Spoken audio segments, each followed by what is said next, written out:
Alright guys, I apologize. We started working on this and then I decided, hey, we could probably make a video of this.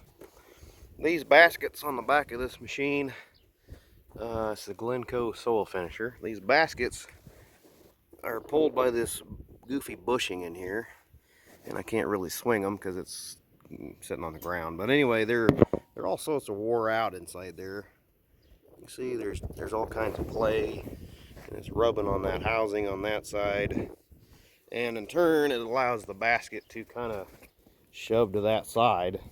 And before we changed them 2 years ago, these two center ones, that one's all unhooked, but these two center ones, they were riding side by side, these big nuts, and they had worn, because they're wore out. The nuts were literally rubbing on each other and had completely worn the shafts down just to the threads.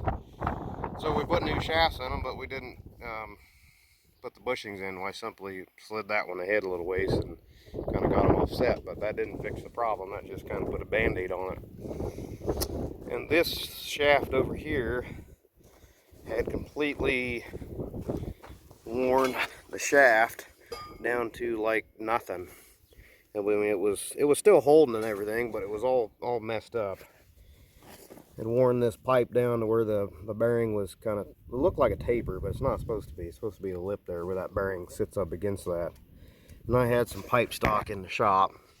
It was just the right diameter to slide up over top of that worn tapered part. And so we cut that so the bearing's sitting right where she's supposed to be, and then we welded her. So we got a nice solid place to push the bearing up against once we tighten up the nut. See how she's just completely worn down. That outer pipe that this guy sits in comes to basically right there. And it's supposed to be a square cut pipe and come up and over, but it had worn, that bearing was wearing in there sideways from it pulling at an angle, and it had this outer pipe all tapered down right into that groove down in there.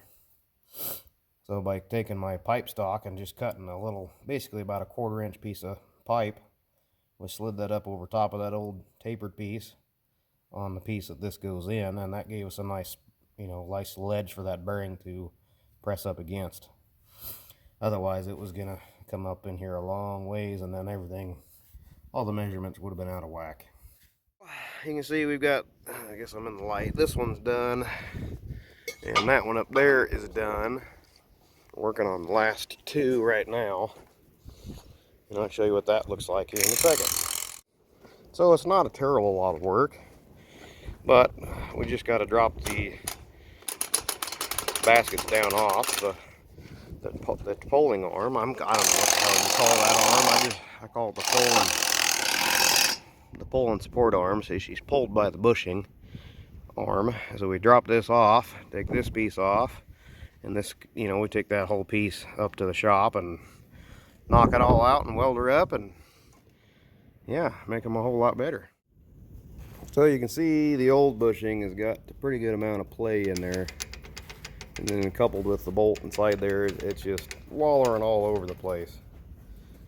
So yeah, we're gonna cut that off, cut her off right there, take our new bushing over here. Here's our new one.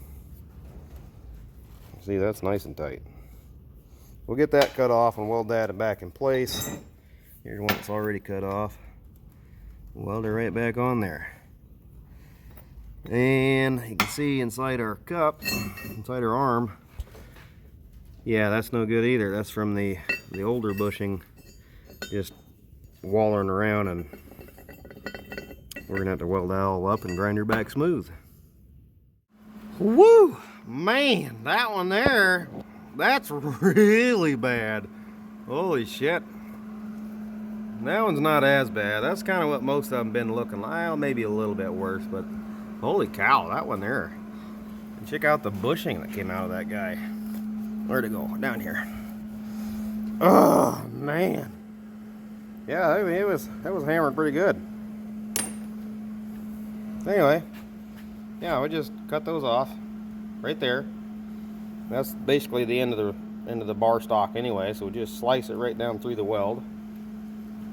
Polish up the corner, give it a little bit of a taper corner right there with the grinder. Welder back on. It's really pretty simple, and it works really good.